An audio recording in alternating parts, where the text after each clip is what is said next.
संगीता राव और आप देख रहे हैं एनएनएस राष्ट्रीय।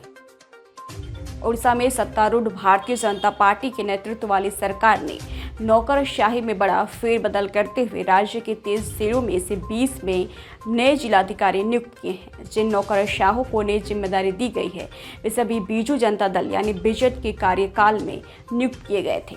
भाजपा जून में राज्य में सत्ता में आई प्रशासन एवं लोक शिकायत विभाग की ओर से बुधवार रात जारी अधिसूचना के अनुसार गजपति के जिलाधिकारी स्मृति रंजन प्रधान को केंद्रपाड़ा में स्थानांतरित कर दिया गया है।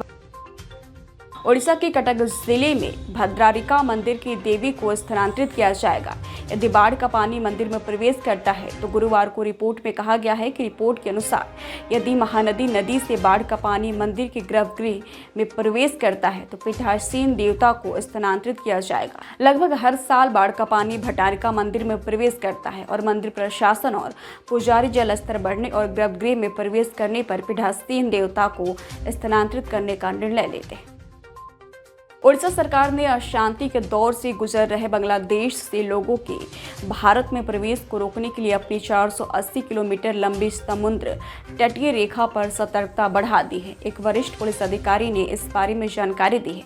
ओडिशा राज्य बांग्लादेश तट से लगभग 200 किलोमीटर दूरी पर स्थित है। अतिरिक्त पुलिस महानिदेशक संजय कुमार ने कहा है कि बांग्लादेश से लोग अवैध तरीके से छोटी नाव का उपयोग कर ओडिशा में प्रवेश कर रहे थे। विभिन्न माध्यमों से प्राप्त जानकारी से पता चला है कि बांग्लादेश में अशांति के दौरान कई आपराधिक तत्व जेलों से बाहर आ गए। वो तत्व भारत में घुसपैठ के प्रयास कर सकते। ऑल इंडिया मजलिस ए इत्तेहादुल मुस्लिमीन प्रमुख असदुद्दीन ओवैसी ने बांग्लादेश में हिंदुओं पर हो रहे हमलों को लेकर अपनी प्रतिक्रिया दी है। ओवैसी ने कहा है कि बांग्लादेश में अल्पसंख्यकों पर हो रहे हमले की खबर चिंताजनक है। बांग्लादेश की सरकार और अधिकारियों का अंतर्राष्ट्रीय कानून के तहत अल्पसंख्यकों को जीवन और संपत्ति की रक्षा करना कर्तव्य है। उन्होंने आगे कहा है कि हमलों के बीच ऐसी भी खबरें आ रही हैं कि देश के बहुसंख्यक समुदाय के कई लोग अल्पसंख्यक समुदायों के घरों और पूजा स्थलों की रक्षा कर रहे हैं। यह आदर्श होना चाहिए और इस पर सभी को अमल करना चाहिए। पश्चिम बंगाल के पूर्व मुख्यमंत्री बुद्धदेव भट्टाचार्य का गुरुवार को उनके घर पर निधन हो गया। वह 80 साल के थे। पूर्व मुख्यमंत्री कई वर्षों से सांस संबंधित गंभीर समस्याओं से पीड़ित थे। पश्चिम बंगाल के मुख्यमंत्री ममता बनर्जी ने वरिष्ठ नेता के निधन पर शोक व्यक्त किया है। लोकसभा में पेश किए गए वक्फ संशोधन विधेयक पर तीखी बहस छिड़ गई है और विपक्षी दलों समाजवादी पार्टी और बहुजन समाज पार्टी ने अल्पसंख्यकों के अधिकारों को कमजोर करने के कथित प्रयास के लिए सरकार की आलोचना की है। समाजवादी पार्टी के अध्यक्ष अखिलेश यादव ने भारतीय जनता पार्टी पर रियल एस्टेट कंपनी की तरह काम करने का आरोप लगाया है और मांग की है कि सरकार लिखित आश्वासन दे कि वक्फ संपत्तियां नहीं बेची जाएंगी।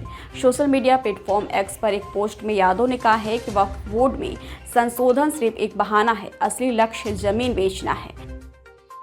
पेरिस ओलंपिक 2024 में कुश्ती की फाइनल से अयोग्य घोषित होने के अगले दिन दिग्गज पहलवान विनेश फोगाट ने संन्यास का ऐलान कर दिया। गुरुवार को उन्होंने अपनी मां के नाम संदेश लिखते हुए कहा कि वह हार गई। उनके इस फैसले पर उनके चाचा और कोच महावीर फोगाट ने प्रतिक्रिया दी है। उन्होंने बताया है कि विनेश के पेरिस से लौटने के बाद वह उन्हें अगले ओलंपिक के लिए मनाएंगे।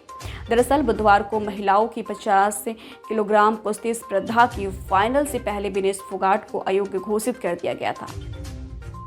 बांग्लादेश में तख्ता पलट के बाद हिंदुओं के साथ हो रहे अमानवीय व्यवहार पर पद्म विभूषण जगत गुरु रामभद्राचार्य ने गहरा दुख जताया है। सरकार से अपील की है कि बांग्लादेश के हिंदुओं की रक्षा के उपाय किए जाएं।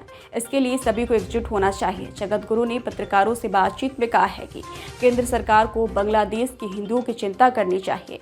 अभी तक सरकार ने इस दिशा में जो कदम उठाए हैं वह संतोषजनक हैं।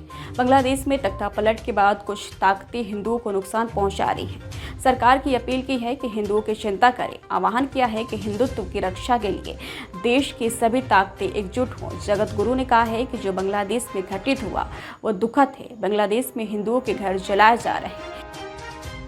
बिहार के बेतिया में एक शराबी पति ने पत्नी को पीट पीट कर मौत के घाट उतार दिया।